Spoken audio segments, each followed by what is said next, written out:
Morning.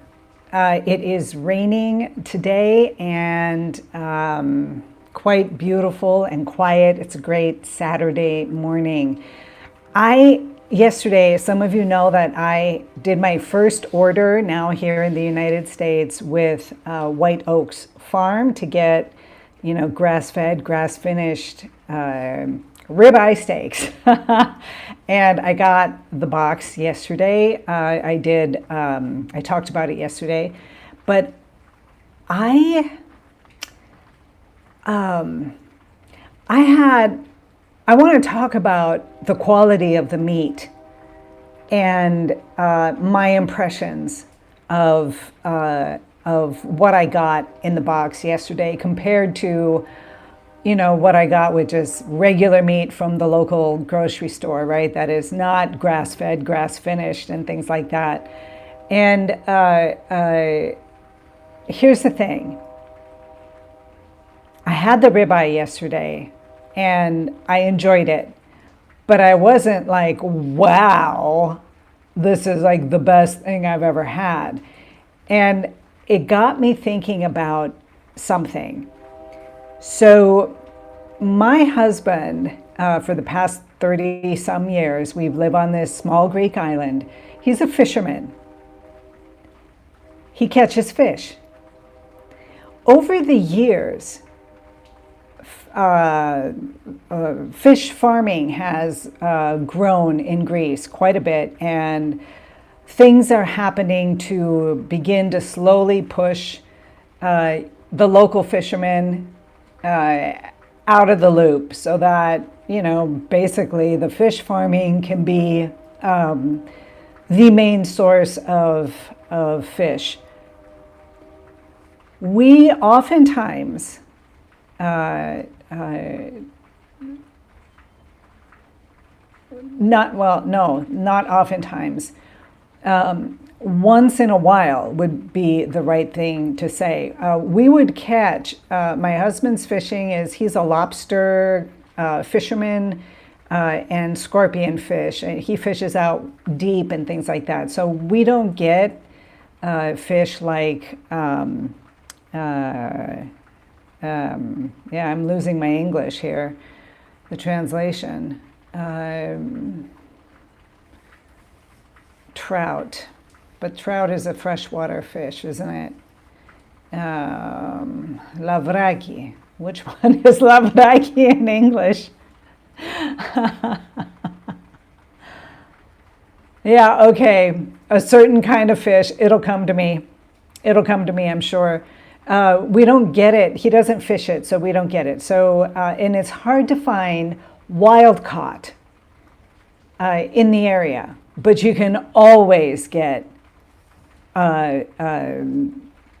that type of fish from the fish farms, and it's less expensive, and we got it once in a while and would eat it, and it was in fact very tasty. It was you could tell, like, okay, the skin, everything was just it was slightly off, not the same color as wild caught.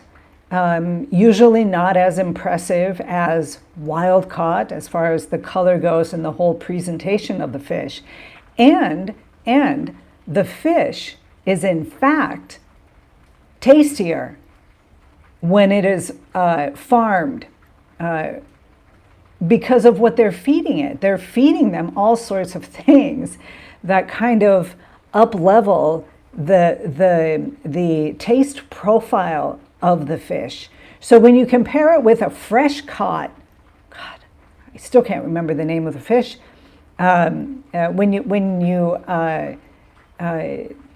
eat wild caught in comparison to the farmed fish, the farmed fish tastes better. It does. So yesterday when I was eating this ribeye, which has none of the pumped up stuff going in its food, it's just eating whatever it naturally eats out on the land, my first thought went to that You can get a factory farmed animal. Hi, Brazen. How are you, my dear? You can get a factory farmed animal from the local grocery store, less expensive. And the taste profile may be embellished because of the way it was raised and what it was eating. And then you get this meat from a regenerative farm, and you know that it's better quality.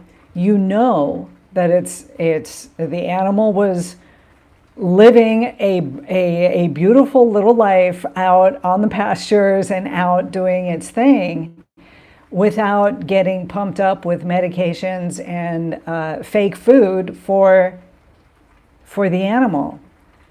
But the flavor profile compared to a factory farmed animal may be the same kind of situation. I don't know for sure. I just had one steak yesterday. I don't know if that's true.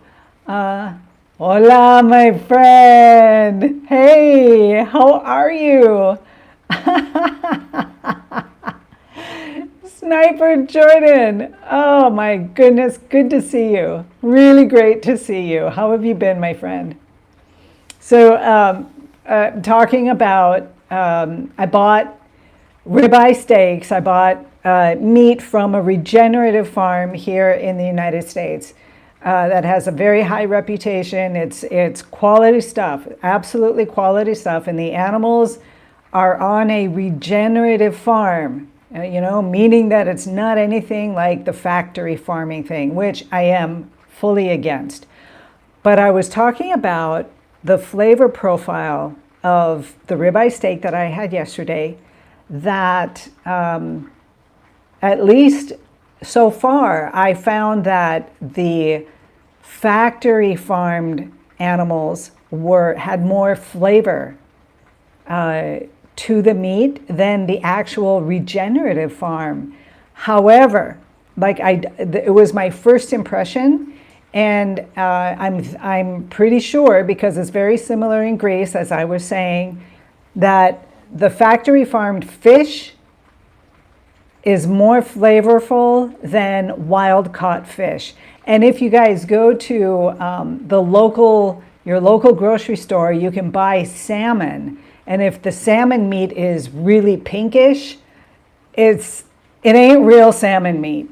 Okay, it's factory farmed. The color has been, it's in the foods that they're feeding them. It makes them more red. Wild caught salmon, the actual salmon, is not that red. It's just not. It's not. And the wild caught fish in Greece that we eat has a different flavor and is not, it's very minimal. You can't get a huge difference, and thank God, right? But the wild caught fish are not as flavorful as the fish farmed fish in Greece. So I was just kind of making that comparison yesterday when I had the ribeye. It was delicious, it was tasty, and of course there's not a huge difference between a factory animal with a regenerative farm animal. But there is a slight difference, and I'm curious if that is the case, because they're feeding them other things which the animal naturally would not be eating, which changes the flavor profile. I'm curious about it. I'd love to hear what you guys think. Sniper Jordan, how are things going for you? I know you have been on a journey and getting better, actually healing, at least to some extent. So I'm really curious to hear what's going on. I don't know if you actually saw that I got an outbreak here on my arm after eating, after slipping off the carnivore diet and doing the summer thing where I eat watermelon, and I was trying to incorporate to go more like a ketovore kind of thing to see if my body could handle it, but no, it can't. So it was 2 months where I was nibbling, literally nibbling, little tiny amounts, but on more of a frequent time frame, and it built up. The response just slowly built up, and I got this outbreak on my arm, which is almost over. I still have it. It's all underneath the skin this time, which was kind of weird. I don't know if that's because my immune system is still strong and just didn't it just didn't break out on my skin, or if it's something else. Because you can get herpes outbreaks inside your body as well as on your skin. And this is the first one that I know about. Could be when I was having all those big outbreaks that they were also happening inside my skin. And I just wasn't aware because the outbreaks were so big and awful on my skin.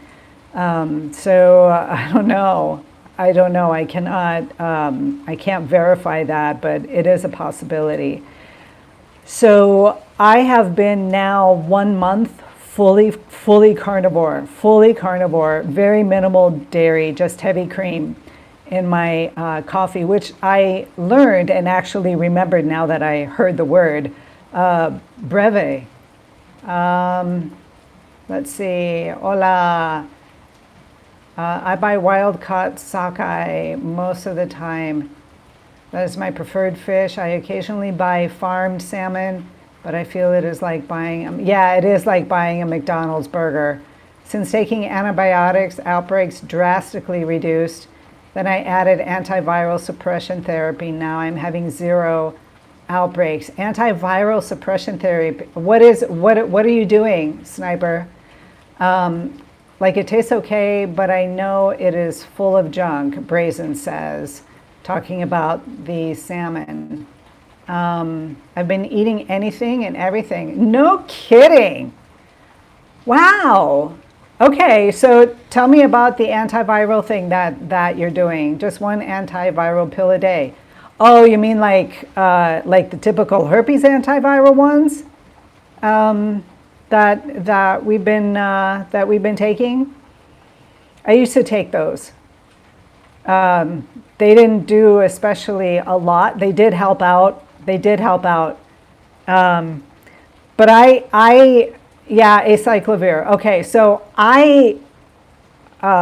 because this is how I work, I don't want to take an antiviral. I don't want to have to take it. So I was looking for this. And besides, when I was taking the antivirals, I had to take the full dose, not just 1 pill. I had to take tons. I have, Brazen Hearted says, I have valacyclovir for my Whitlow. Oh, you get Whitlow as well. Hello, my friend. Yeah, but I believe the antibiotics helped most because my outbreaks already basically stopped. Yeah, you had, what was it called? The SCPA, is it SEPA? Is that what it's called?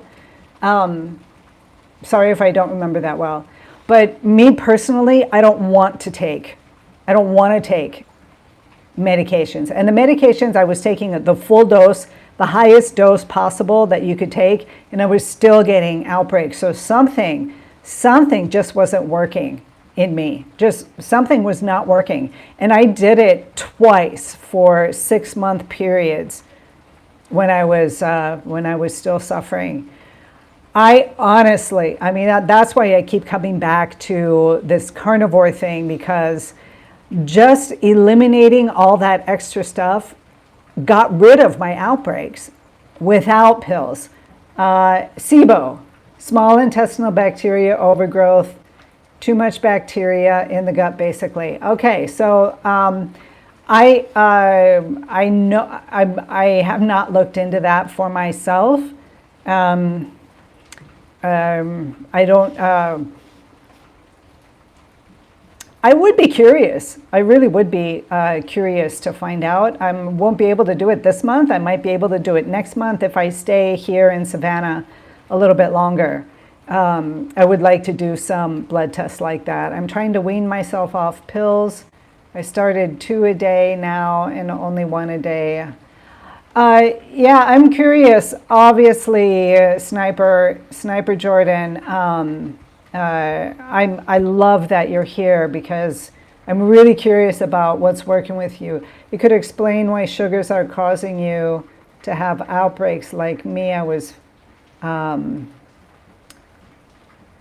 Because I was feeding the bacteria every time I ate sugar. Yeah. Oops. Am I there? That could be. Definitely.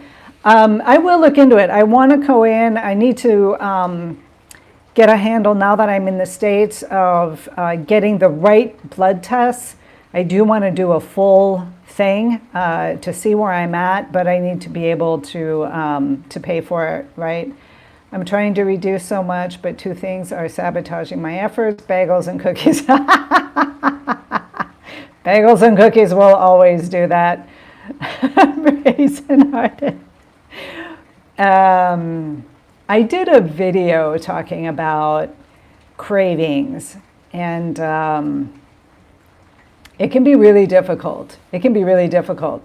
I really had some powerful sugar cravings until I absolutely refused to eat them. Yeah, until I absolutely refused. And this was my trick. This is what worked for me. Like, I would go and open the fridge door or the cupboard and look at the things that I like to eat, like the honey jar or, cookies or some cake that was in there, something like that. Cookies, I love cookies as well. Used to, I don't love them. I don't even think about them.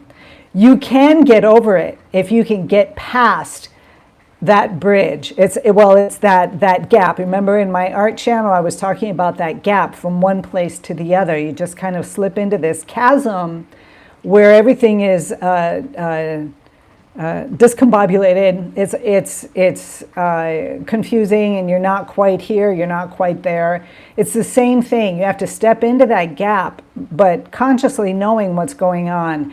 And if you go through it 20 days, then you're beginning to wean off of the sugars.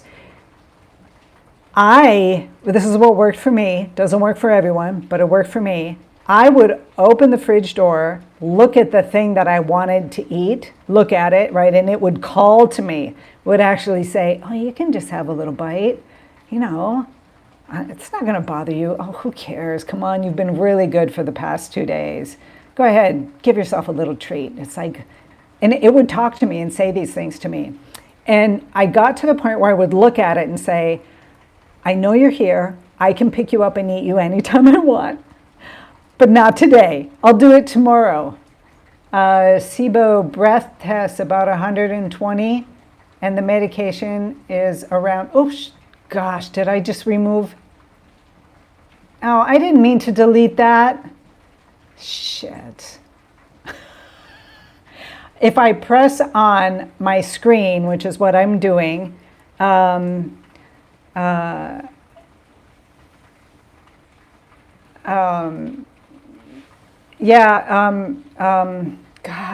Sniper Jordan, I'm sorry.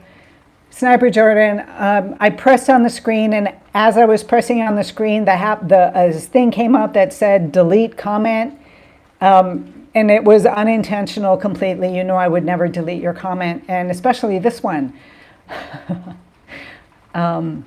Because this is what happens. You guys write a comment, it shows up for like 3 seconds and then disappears. And I need to touch the screen to hold it, and I touched the screen, but this thing happened. So I'm sorry. I'm sorry about that. But yeah, okay, a SIBO blood test is like 100 and breath test is like 120. There we go. Let me try this again. Breath test is $120. Oh, there, see, it's gone again. How do I find it? Wait a minute. There's got to be a way. There's got to be a way to do this. Yeah, not getting it. Not getting it at all. All right, so it's 120. Later on the laptop, I know I can go in and look at the comments, so I'll go in and see that later. It's really not bad at all. I am very, very curious about that. I will do that and see. However, for me personally, I don't even want to take the antiviral unless I absolutely have to, right? But I don't want to have to take it. Many years ago when I was in San Diego, and I was like in my 30, I was like 30. I was 33, 34, somewhere around there. And we had a gyro little fast food place. And next to us was a coffee place that opened up. And one of the guys that owned it was the first one to that I had heard that you can take antivirals every day. And he was taking loads of antivirals every day. And I was like, God, yeah, if you have to do it, right? But I don't want to have to do it. And I think that's not the only reason why I stay carnivore, because I stay carnivore because I feel great. And I'm my best, I'm optimal so far in my carnivore journey, you know, 4.5 years. So far, I am as healthy as I have been, you know, even when I was a kid. And I like that. So I don't want to alter that to eat other foods. And I'm pretty sure, at least for me, eventually I'll come off the antivirals if I can. I just wanted to give my body a break. Yeah, I totally get that. Yes, I do not take my RX unless I am having a large outbreak. Yeah. Yeah.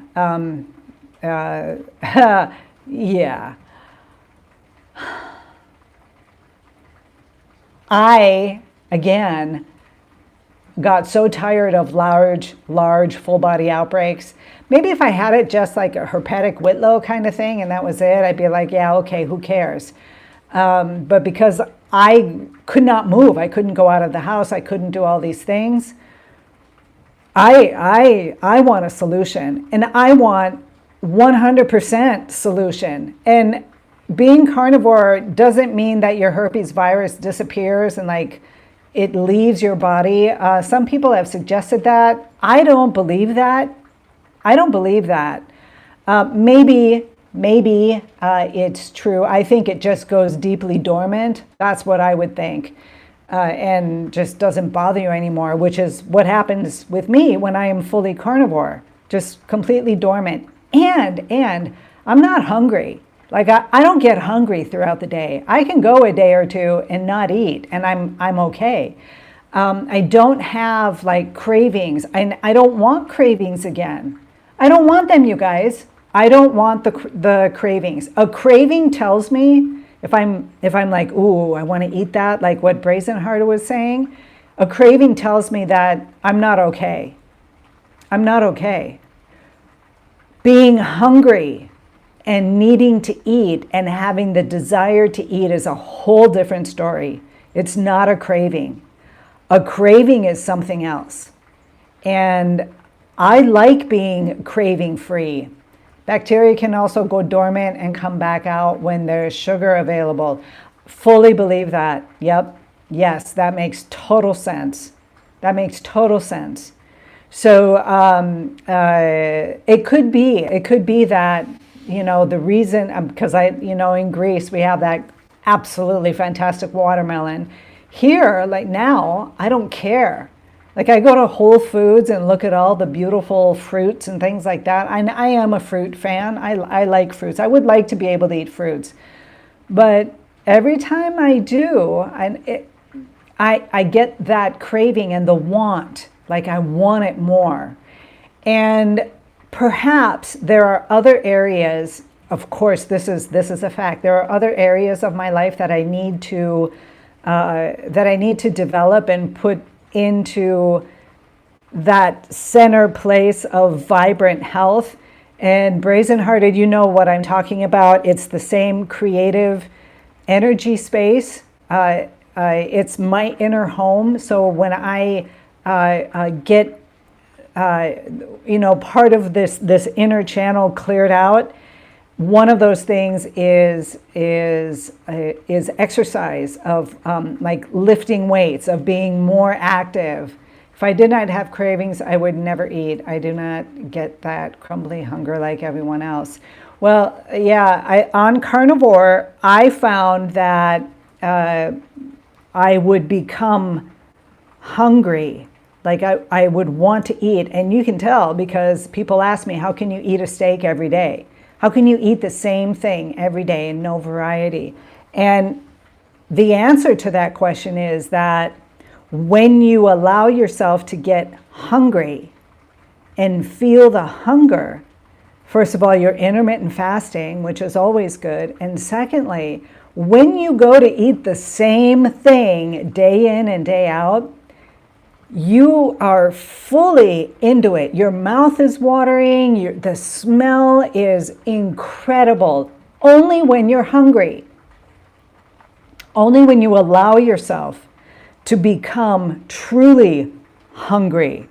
And that happens after a period of fasting. So that's why I think intermittent fasting is a very positive thing. But it's not just eating meat, being carnivore. For me, being carnivore, I don't want any cravings. I do not have any cravings when I'm fully carnivore. None, zero, they're not there. I can focus more on this inner channel, right? And for those of you who are artists and carnivore, you also understand that this inner carnivore creative space, that creativity is actually grilling a steak, is also a creative process.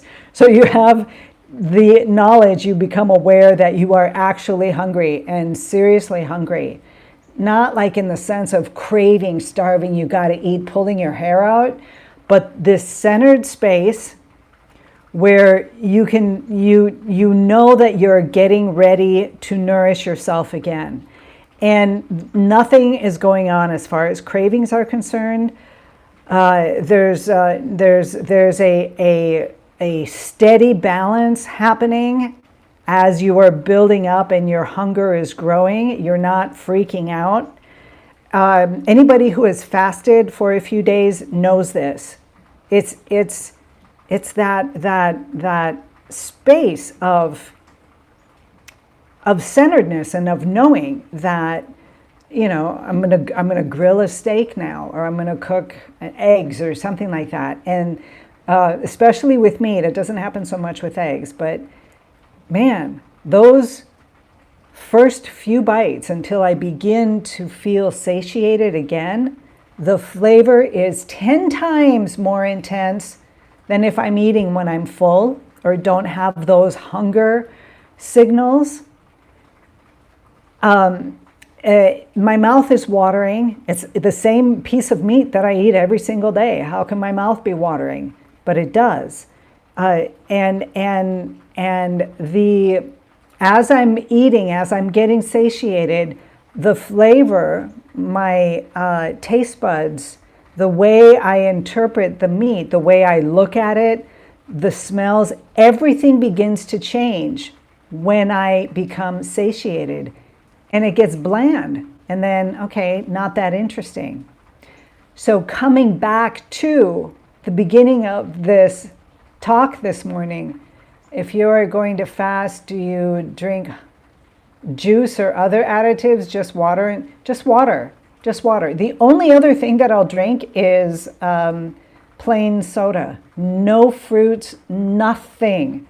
Nothing. Just water. I will add salt or electrolytes to the water, unflavored electrolytes. I don't want any maltodextrins. I don't want any sweeteners in there of any kind. None. Just drink lots of water. Do intermittent fasting. That is the place to start. Intermittent fasting. So my eating window is like 2 o'clock to 5 o'clock in there. And then I'm done. maybe 6 o'clock, depending. Sometimes I'll go 3 o'clock. Usually at 2 or 3 o'clock, I'm not hungry. I don't need to eat anything. I can go like 1 meal a day, the OMAD protocol. I can do that. I don't think we should do that every single day. When that happens, that's what I'll do. And then go the next day for, I'll do 16-hour fast easily, if not 20 hours. It all depends. It could be a 12-hour fast day. So I don't think we need to bang ourselves against the wall that if you don't do, an 18-hour fast every single day, that you're failing somehow. That's not. If you throw us out into the wild, we will eat when we find food. And when we don't have food, we will fast. Because you have to, because there's nothing to eat. And so there may be days when there's plenty of food on a daily basis and you're just eating and sleeping and enjoying and, all good. And then there'll be many, many days as you're maybe traveling to the next hunting grounds where you're not eating anything. Maybe once in a while you will come across some fruit, but the fruit would not be anything like it is today. Would be unsweetened. The fruits would not be as sugary as they are today. We don't have fruit today that's natural anymore. It's all been messed with. I mean, that can be said for the animals as well. And especially if you're eating an animal from a factory farm, it's really been messed with. But, you do what you can do. And I would much prefer to eat animal meats from the local grocery store, Kroger's or whatever, if I can't get organic, grass-fed, grass-finished and all of that. That's not the point. I will eat hot dogs if I have to, right? And I never liked hot dogs, but I would happily eat them and know that I'm okay. I'm a heck of a lot better than eating a sandwich, or something like that. So it's interesting. It's interesting. I was drinking Jersey cow milk Jersey cow milk. I've been out of the country for a long time. From Jersey cows, what does it have? Is it an A2 milk? I in Greece was drinking milk for the magnesium. This is something interesting. Of course, I am taking electrolytes, but even when I was taking electrolytes in Greece, because I would get bad leg cramps. I'm not getting them here. Okay, Sniper Jordan, thank you. Yeah, I think so. They must be the A2 cows. In Greece, we have A2 cows, so perhaps our dairy is better. I'm cutting way back because I got this outbreak on my arm. It's a herpes zoster, since it's on this part of my body. At least I think so. So I have cut back. I only do heavy cream. I'm only putting heavy cream in my coffee. And yes, I am still drinking coffee. It is still not bothering me. But if I continue to get something, again, like I always say, coffee is out the door. It'll just be gone. Be gone, be gone. Although it is one of my I'm addicted to it. We'll put it that way, because it's a joy, yes, but of course I'm addicted. Just like I was addicted to sugars, to sugar foods, not just sugar, but any carbohydrates are sugars. Just think of it that way. If you're eating any carbohydrates, you're eating sugar. And if you're eating fats, you're eating ketones. Ketones seem to work best for me. So that's where I'm going to stay. You guys, I will check out my ribeye today, later on today, when I have my healthy hunger signals coming in. When you do feel hungry and you feel like eating something brazen-hearted, first drink a couple of glasses of water, put a pinch of salt or electrolytes in the water. You will often find that will get rid of your cravings. Also, you could take a bite of butter. You put salt on it and just take a bite of butter. Eating fats will also curb the craving.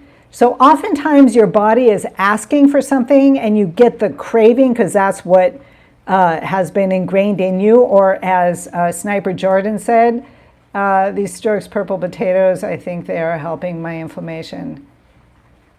Purple potatoes. I don't know anything about purple potatoes. We don't have them in Greece. Potatoes generally are carbohydrates, as far as I know. They are carbohydrates, and not on my, not something that I would suggest people eat, especially those who are working to go carnivore or thinking about giving it a try.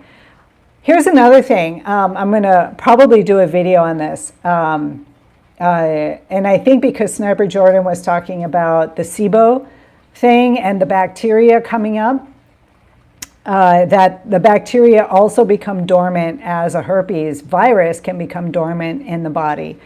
So I was thinking that I would talk a little bit about ways to go into the carnivore diet. I think Brazen Hearted, we had talked about this, that making it a,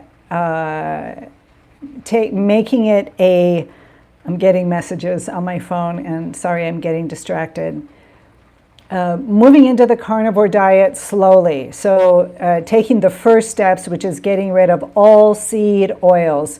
Number one, get rid of all seed oils, which will also mean the flesh is super dark purple. Antioxidants are what I am working towards. Oh, I see. Okay. The first thing you would do is get rid of all seed oils, which means most of the processed foods, if not all of them, because they all contain seed oils. Get rid of them. Just don't even go there. Don't even go there. The next thing you would do is get rid of pastas, breads, things like that, getting rid of those so that you are basically on a ketogenic diet, lowering the carbohydrates completely to like 20 grams of carbs per day. So Brazen, if you're eating those potatoes, you should check and see with the amount of your eating, how many carbs are actually in there.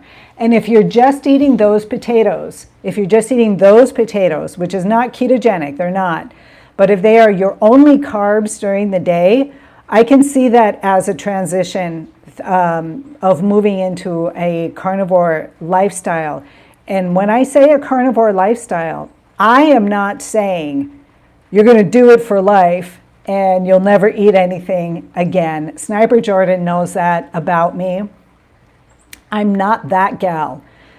What I do is help people move into the carnivore diet, give it a try, and see what happens also, not only with herpes outbreaks, that's the reason why I went carnivore. It's the reason why I did all the other diets out there too. But it's the reason why I tried carnivore, and it worked. And it hasn't only worked for me, it's working for other people as well. So I find that fascinating, and and it's very encouraging because I'm not the only one out there. I'm not the only one out there. And the more I see, again, I had the outbreak here. Now that I'm back on strict carnivore, I hardly eat eggs. I'm not eating any dairy, no more yogurts, no more cheeses. Like my dairy intake is minimal. I will nibble on this really delicious hard cheese that you get at Whole Foods. I don't know what it's called even, but it's really good. So I do nibble on that, a little tiny piece a day probably. And then I am seeing again, being strict carnivore, minimal dairy, that I am back to my space, to my solid, cleared out, decluttered internal space. And that's where I want to be. Dairy more so than eggs. I do eat eggs. Sometimes like I'll cook up 6 eggs with my steak. I do eat eggs. I just don't do it every day anymore. Here's the thing on a carnivore diet. Okay, carnivore is all animal meats, fish, chicken, pork, everything. All animal meats, any kind of egg out there, lots of them with the egg yolks, and dairy. So you can eat the yogurt, you can plain yogurt, you can drink the milk, you can eat all the cheeses, you can have all of that. That's your classic carnivore diet. And then you drink water or soda water, Pellegrino or some kind of carbonated water without any sugars. I mean, no flavors. So there are times when I'm eating much more cheese. Right now, because I got this outbreak, I'm strict carnivore, not eating hardly any dairy. Like I said, heavy cream, which is basically a fat, but it does have a little bit of dairy in it, because it's, obviously, and butter, which also has a little bit of dairy in it. I'm eating ghee and beef tallow. Those are the things that I'm eating right now. Just no yogurt and just staying away. Hey, Sniper Jordan, great to have you. I'm so happy for you. Stay in touch, okay? I need to hear what's going on. I gotta know. Oh, also Sniper, are you still here? I'm writing my carnivore book. I'm going to get in touch with you because I want your story, and I'm going to be picking up my podcast again. Vida Goes Carnivore podcast, and I would like to talk to you also on the podcast. Are you into that? Can we do that? Yeah, Brazen Hearted Sniper Jordan has been with me for quite a while. He is a great story and very open and very helpful. Just a great guy.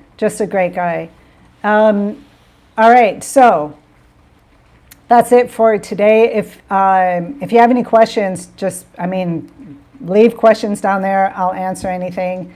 Thanks, everyone, for being here. I'll probably be back tomorrow, okay? I'm